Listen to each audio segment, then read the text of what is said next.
Anti-government demonstrations in Nigeria turned deadly on Tuesday when gunmen opened fire into a crowd in Lagos. Eyewitnesses and rights groups say Nigerian security forces fired live rounds at protesters. Many people who were there at the time posted pictures and videos on social media. Amnesty International said 10 people were killed in the incident. The police and military deny that they shot at protesters. What began several weeks ago as demonstrations against police violence has since evolved into broader anti-government demonstrations, largely led by young people. A total of 56 people have died in unrest across the country, according to Amnesty. The Lagos governor announced a 24-hour curfew beginning on Tuesday at 4 p.m. to curb the protests. But around 1,000 mostly young people defied the measures, continuing their occupation of the Lekki toll gate, a major gateway to the city, where they'd been gathering for a week. However, as the evening wore on, there were reports that streetlights were turned off, surveillance cameras removed from the scene, and live rounds fired at demonstrators. UN High Commissioner for Human Rights Michelle Bachelet said such reports suggested it was premeditated, planned and coordinated. Witnesses shared their experience in the aftermath. It was brutal. It's incomparable. It's beyond my experience. I've never experienced this in Nigeria before. But as it is, no one can deny that governor is not knowing about this. Because why do they off the lights and killing people? Just to see their face. They wear marks, some wear marks inside them. When they come. So as they fire, we wear uniform. Unrest continued in the following days. A fire began at a prison in central Lagos on Thursday, where smoke was seen billowing from the building. Shops were also looted in Lagos and cars set on fire. After 2 days' silence, President Muhammadu Buhari appeared on national television, warning protesters against continued demonstrations. For you to do otherwise will amount to undermining national security and the law and order situation. Under no circumstances will this be tolerated. The incident drew widespread international reaction. Rallies in support of the protesters have been held in Cape Town, Paris and New York, with major celebrities throwing their weight behind the calls for justice. In London as well, several hundred people marched from the Nigerian embassy. For them to shoot unarmed protesters, that is criminal, and people died. Oh my God, these are young people. It was really heartbreaking. I'm not in Nigeria, but I have family and friends back home. I couldn't sleep, and I wasn't even there. I cried my eyes out for the past 18 hours or so. The US, United Nations, European Union, African Union and Britain have all called for those responsible for the killings to be held to account.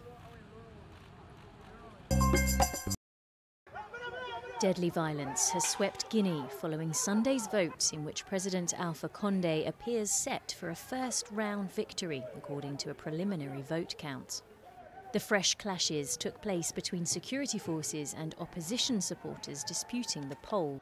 Cities across the West African nation have been plagued by violence that has left around 10 people dead since Monday, according to authorities.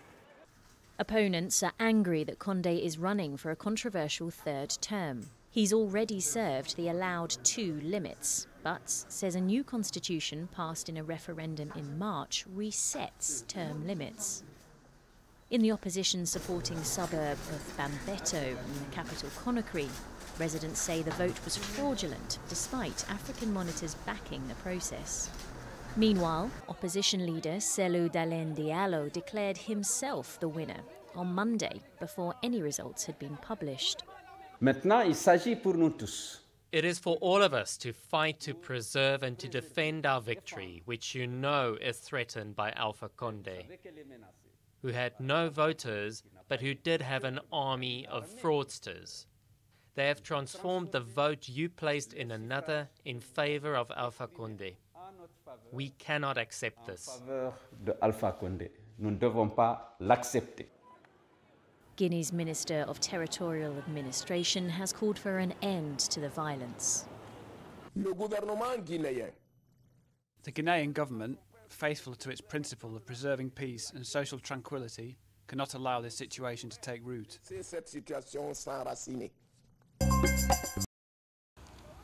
Ivory Coast has plunged into a wave of pre-election intercommunal violence, which has left at least 11 people dead and 40 others injured in recent days.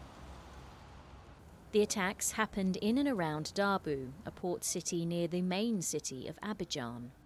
Around 15 people had already been killed in August and September as tensions mounted.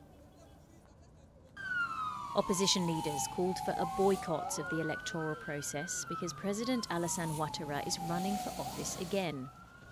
But in his case, the argument is a 2016 reform which has reset the counter. Mediators from regional bloc, the Economic Community of West African States, were unable to break the deadlock.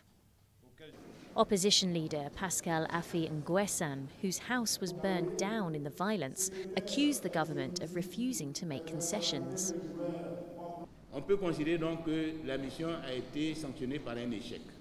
We can therefore consider that the mission was a failure and that the problem is still unresolved, insofar as CEDEAO is not willing to negotiate with us and tells us to figure out a solution to our crisis.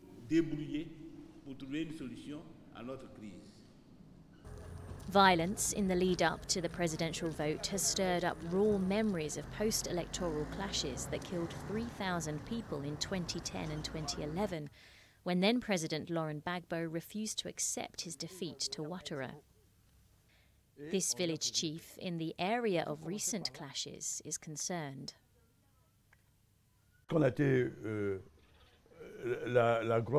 We were the big victim of these events. You know, when we talk about the 3,000 dead in Ivory Coast, this is where it began. Elections are scheduled to take place on the 31st of October.